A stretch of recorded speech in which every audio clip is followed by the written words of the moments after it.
Hello, I'm Jade Nova, and welcome back. Here I'll be reviewing The Phoenix on the Sword, or the very first short story by Robert E. Howard.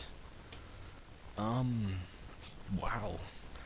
Um, Conan, or what he's known today is like the progenitor. I love that word, progenitor. Progenitor of sword and sorcery. This was before even Tolkien. This was 1932, and this Phoenix on the Sword, which establishes Conan is already king. He's already accomplished ruler, barbarian, sword thief, whatever many other classes and titles he has taken for himself, or titles that he has been given by people he has fought, killed, or wronged, or whatever. Very anti-hero, we which is really just a person that you really like to be put in their shoes, or you like to take them or be them, because a womanizing, muscular, just beast of a man who, symbolizes the character on a metal album. Very homoerotic undertones, but still mad pussy. First time I ever saw Conan was, of course, the film, the 1982 film. Well, let's see, 1982. I'm probably far off, but yeah, the one with Arnold. Two faces. You ever seen a symbol with two faces of snakes facing each other? Two snakes. Yeah, which now I've read a couple short stories. Yes, got a couple audiobooks as well of Conan. That Conan's not that big of a guy. He's like 6'1", 200 pounds. Which Arnold's like, what, 6'5", 250 some pounds. Just a big walking hunk of meat. Which Conan is fast, and he's strong and fast. He's a mixed class of speed and deadliness. Which Arnold was just played as a big dumb brute. He wasn't. I haven't seen the new film with Jason Momoa. Like to, but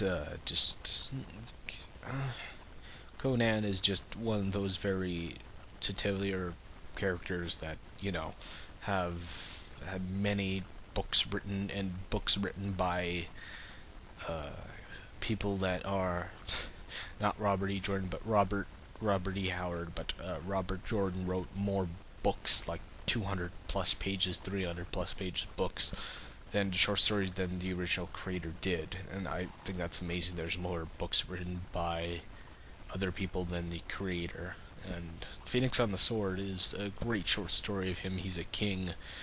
It's not cracked up as he thought it would be. He's bored. He's middle-aged. He longs for the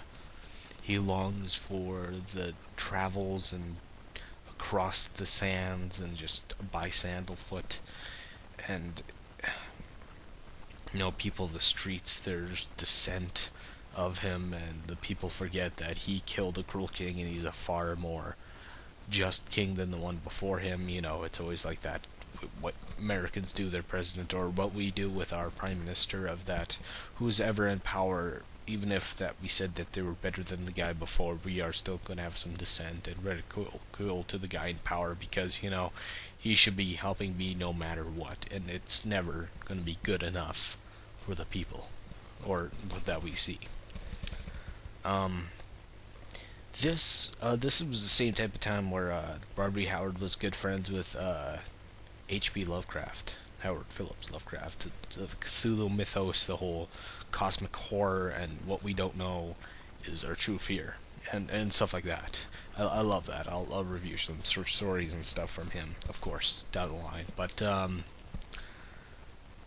you can see his influence, of his friend's influence in here, of forgotten and forbidden dark necromancy and stuff like that in here, and forbidden magics, very subtle magics. This is sword and sorcery, not high fantasy. High fantasy has like elves and dwarves and other races, orcs and lizardmen and what else. uh, sword and sorcery has. There's just humans are the only race. Of course, there's other races of humans, like the Sets or whatever, Indians, black people, whatever.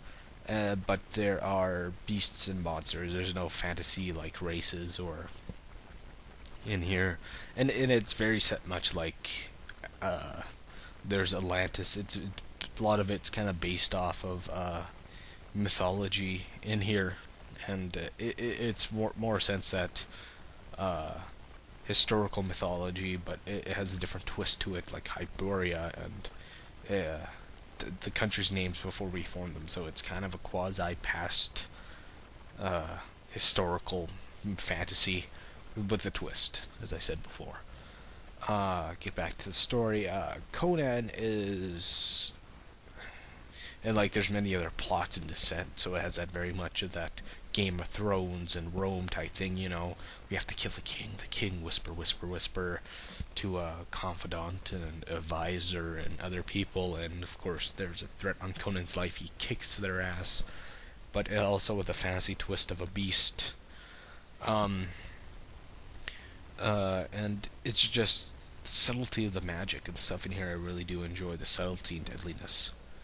Uh, and the other thing, Robbery Hour is great. There's just great lines, or just by Crom and stuff like that he adds in here, and the detail in the fight scenes is really good. As like say, as an attacker swings a sword at Conan, Conan passes his head as the sword grazes by his locks of black-haired mane and chops off a couple strands of hair as Conan counterattacks and hit the guy in the head with his axe. His brain matter splashes God's floor. And of course, that's just me butchering, but as you read it or listen to it in the audiobook, it is just how fluid and detailed and gory as brain matter hits the floor. It's just how Conan's sword shatters across a man's skull, and it really works. Like Howard really knew how to write and correlate a fight scene, which I just love. I love that because Conan is just a master swordsman. He's a jack of all trades of different weapons. Whatever weapons available, he'll kill you with it. Kind of like Riddick, and I'm gonna kill you with my teacup. Don't want to spoil it. It's not that long of a short story, but it's a good short story after all. Read it. Conan, Phoenix on the sword. And may the forces of darkness become confused on the way to your house. Goodbye.